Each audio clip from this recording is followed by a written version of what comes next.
ইহা সেই কিতাব, ذلك الكتاب لا ريب فيه هدى للمتقين ইহা সেই কিতাব, ইহাতে কোনো সন্দেহ নাই, মুত্তাকীদের জন্য ইহা পথ নির্দেশ। الذين يؤمنون بالغيب ويقيمون الصلاة ومما رزقناهم ينفقون যাহারা অদৃশ্যে ঈমান আনে, সালাত কায়েম করে ও তাহাদেরকে যে জীবন উপকরণ দান করিয়াছি তা হইতে ব্যয় করে।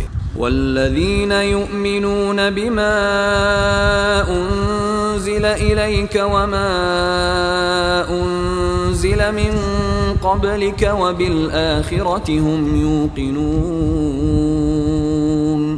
এবং তোমার প্রতি যাহা নাজিল হইয়াছে ও তোমার পূর্বে যাহা নাজিল হইয়াছে তাহাতে যাহারা ঈমান আনে ও আখিরাতে যাহারা নিশ্চিত বিশ্বাসী।